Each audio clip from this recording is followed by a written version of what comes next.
அனைவருக்கும் வணக்கம். இந்த subscribe, விலியத்துல தெருவோர வியாபாரிகள் அடையாள அட்டை பத்தி பார்க்கலாம்.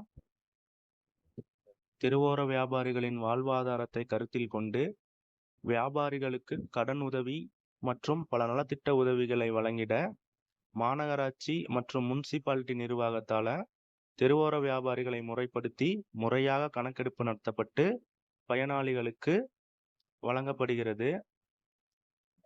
கடந்த சனிக்கிழமை நமது மகிழ்மனம் சேனலில் விற்பனை சான்றிதழ் பற்றி தெளிவான விளியம் வெளியிடப்பட்டிருந்தது. விற்பனை சான்றிதழுக்கு என்று தனியாக கணக்கெடுப்பு நடைபெறாது.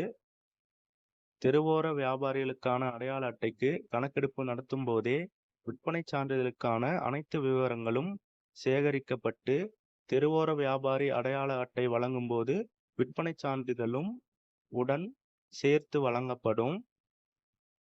மாநகராட்சி மற்றும் முனிசிபாலிட்டி நிர்வாகத்தால் கணக்கெடுப்பு ஒரு குறிப்பிட்ட கால இடைவெளியில் 5 ஆண்டுகளுக்கு ஒரு முறை நடத்தப்படும்.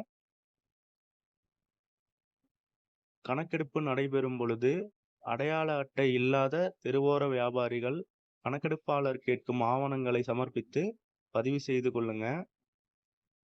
ஏற்கனவே அடையாள அட்டை வைத்திருக்கும் தெருவோர வியாபாரிகள் கால அவகாசம் முடிந்திருந்தால் புதுப்பித்துக் கொள்ளுங்க.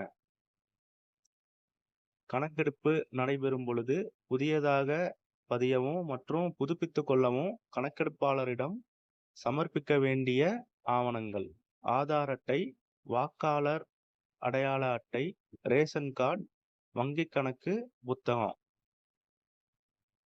நீங்க Right. உணவு வியாபாரியா இருந்தீங்கன்னா உணவு பாதுகாப்பு தர நிர்ணய சான்றிதழ் இதையும் சமர்ப்பிக்கணும். மாற்றுத்திறனாளியா இருந்தீங்கன்னா மாற்றுத்திறனாளிக்கான அடையாள அட்டையும் புத்தகமும் சேர்த்து சமர்ப்பிக்கணும். comment, அடையாள அட்டையில இடம்பெற்றிருக்கும் விவரங்கள் என்னன்னு இப்ப நம்ம பார்க்கலாம். முன் பக்கத்துல பாத்தீங்கன்னா அரசாங்கத்தின் அடையாள சின்னம் இருக்கும். பெயர், வயது, பாலினம், தந்தை பெயர், தொலைபேசி எண், புகைப்படம், செல்லுபடியாகும் மாவட்டத்தின் பெயர், தனிப்பட்ட அடையாள எண். பின்பக்கத்துல அரசாங்கத்தின் முத்திரை, நிரந்தர முகவரி, QR கோட், வழங்கப்பட்ட மாவட்டத்தின் பெயர், செல்லுபடியாகும் கடைசி வருடம், பார்கோட். இந்த தகவல்கள் எல்லாம் அடையாள அட்டையில இருக்கும். comment, அடுத்த விளியத்துல தெருவோர வியாபாரி அடையாள அட்டையின் பயன்கள் மற்றும் பலன்கள் பற்றி பார்க்கலாம். எப்படி பயன்படுத்துறது, எங்க பயன்படுத்துறது, இத பத்தி பார்க்கலாம்.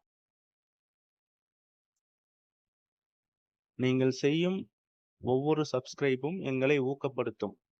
பயனுள்ள விளியங்களை தொடர்ந்து பதிவேற்றம் செய்ய எங்களை அனைவரும் ஊக்கப்படுத்தி மகிழ்மனம் சேனலை சப்ஸ்கிரைப் செய்து கொள்ளுங்க. அனைவருக்கும் பகிருங்க. subscribe. நன்றி.